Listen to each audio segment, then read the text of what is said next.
Welcome to Skywatch Media News. It is the second week of October 2017. There have been some reports in the past few days that the Mississippi River is diminishing north of the New Madrid Seismic Zone. The river is very low in some places and bone dry in others. As it turns out, there is actually a 130-mile stretch of the river from Tennessee to northwest Mississippi that is so low that it is impossible for barges to deliver their products to the markets. The measurements from the river gauge taken in Memphis indicate that the water level is down almost 7 feet, which is now among the lowest on record. The lowest level recorded on the river was on July 11th of 1988, when it was down by 10.73 feet. Just a few days ago, the New Madrid Seismic Zone registered 3 earthquakes within 10 hours of one another, which poses the question of whether the seismic zone activity is somehow causing the river levels to rescind.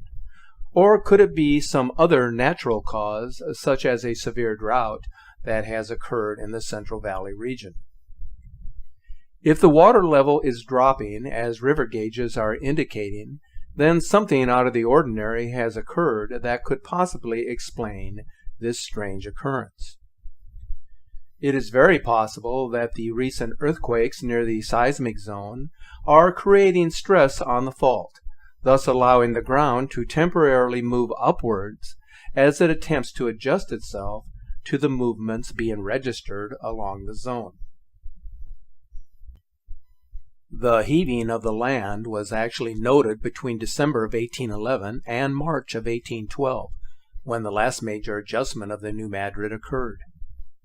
During this time, a series of powerful earthquakes near Missouri created what is called a fluvial tsunami in the Mississippi River, where the water actually flowed backwards for several hours. The earthquakes of this time period caused a number of fissures to open in the Earth's surface, snapping trees in half, causing the leakage of sulfur from underground pockets, river banks to vanish, and the flooding of thousands of acres of forested land. The quakes were so strong that they rang church bells thousands of miles away in Boston, and whirlpools developed suddenly in the Mississippi River from a number of depressions. Aftershocks were felt along the zone for years after the earthquake of 1812. What makes this story so important is that the Mississippi is vital to the economy of the United States. If the river barge traffic came to a slowdown or a complete shutdown, then the distribution of vital supplies such as grain, petroleum, and coal would be seriously jeopardized, since inland waterways carry 60% of grain exports, 22% of domestic petroleum, and 20% of coal that is used to generate electricity. To no one's surprise, the media hasn't said much about this recent event, instead devoting much of their attention to the Las Vegas shooting tragedy, the Puerto Rico humanitarian crisis, and the nation's political discourse. Still, there are some strange and bizarre earth changes that are happening before our very eyes that deserve our attention, and especially that of the media. The Pacific Ring of Fire is rumbling, with a series of high-level volcanic and seismic events that are very worrisome. A new report out of Los Angeles indicates that California is on the cusp of a major seismic event, which, coupled with the strong activity in the New Madrid region, poses serious consequences for millions of people that live in these areas. According to the most recent seismic track, a series of small earthquakes struck the New Madrid region within the last 3 weeks, with 2 of the largest quakes coming within the past week. What is so unique about these most recent quakes is that they are all happening in the same area where portions of the Mississippi River are disappearing, according to initial reports from early October. Is this just a coincidence?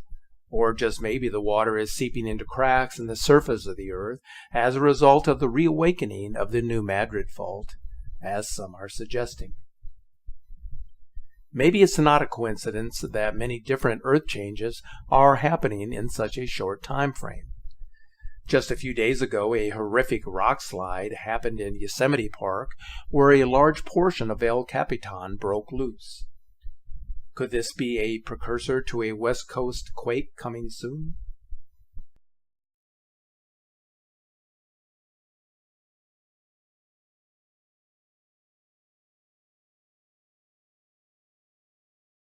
The 8.1 quake that struck Mexico in early September sent shock waves across America for several hours following the event. This map from the USGS shows that the entire West Coast, as well as the New Madrid region, are hotspots for earthquakes in the United States. As shown in this graph, the earthquake of 1895 was experienced across 8 states, as shown in the red, and was felt as far north as Wisconsin and as far south as Louisiana. On September 21st, Time published an article posing the question of whether the United States is overdue for a catastrophic earthquake. And although experts admit that they do not know when the next disastrous quake will strike, we know that listening to alternative earthquake indicators, such as the popular channel DutchSense, are providing an accurate point of view that has been documented many times over, irrespective of the mainstream media's point of view regarding earthquake early warning signs.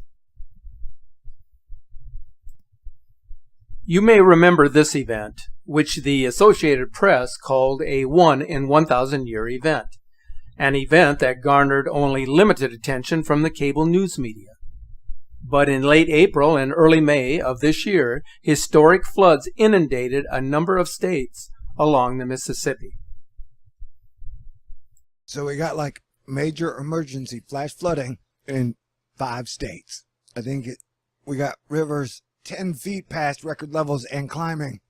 And because it is happening in rice, cake, and corn states like Missouri, Arkansas, Indiana, Oklahoma, Illinois, Louisiana, it ain't getting no press, and not many people care. A lot of people don't know. This is from April 25th, and notice all the greenery. I want you to focus in these black areas. This is the Mississippi River. So those are bodies of water where you see the black on the map. That's right. Now let's advance to what it looks like now, and you're going to see that area just expand. Look at all of that. Down here at Pocahontas, where we had the levee breach, Poplar Bluff. Look at all that blue. That all just fills in. Check out this on Highway 21. This is what it looks like normally. And let's go ahead and advance and show you. Look at that. So all that water spilling in right in between. When you watch the flooding, it's all the water pouring in between the two there. And so we took you back more than 7 days now, because this is the 3rd round of rain that we're dealing with. And over the last 2 weeks, more rain is in the forecast. We've been looking at it all week long. Now, some of these places in the flood zones, we're starting to see levee breaches, numerous ones we had yesterday. They're looking at 10+ inches of rain over the past 7 days. Over 100 river gauges have flooded along the Mississippi, Missouri, and Arkansas rivers. This is the area that will continue to have problems with flooding. And I do want to make a note. The major rivers such as the Missouri and the Mississippi, we're going to continue to have flooding along those rivers for weeks to come. 5 months following the historic river flooding, the most recent charts indicate a dramatic shift in water levels. And so we are left wondering where all the water has gone. According to USGS reports, the Earth's plumbing systems have been known to be affected by earthquakes, at least for a number of decades. Therefore, regardless of whether you live near the San Andreas or the New Madrid Fault, or even in locations far from any known faults, the water resources that you depend upon will be affected by earthquake activity. In July, Newsweek reported that the sun was becoming quiet. But to the contrary, this video from the Solar Dynamics Observatory is showing that the sun is displaying some very strange behavior, which could be playing havoc on the magnitude and intensity of earthquakes at this time.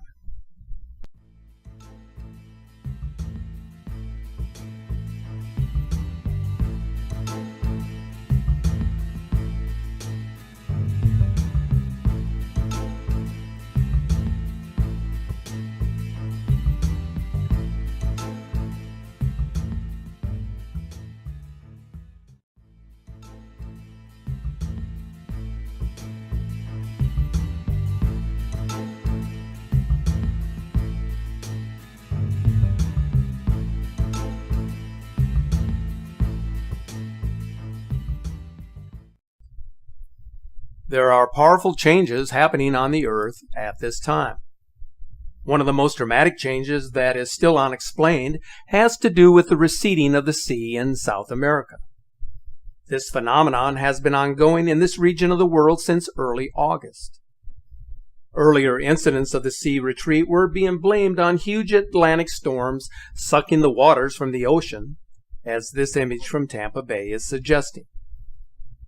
However, this latest incident of anomalous tides, which occurred on October 7th in Carituba, is now being blamed on a harvest moon. With all of the conjecture about the causes of the anomalous tidal retreat, what will be their excuse on the next occasion of this strange event, and their reasoning for the dramatic changes that are happening in this and other regions of the world? Let's look back at this strange phenomenon from the time when it first was observed until the most recent occurrence on October 7th, from this video compilation of the anomalous sea retreat.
There are warning signs of tremendous earth changes ahead, changes that we should be preparing for each and every day that is given to us.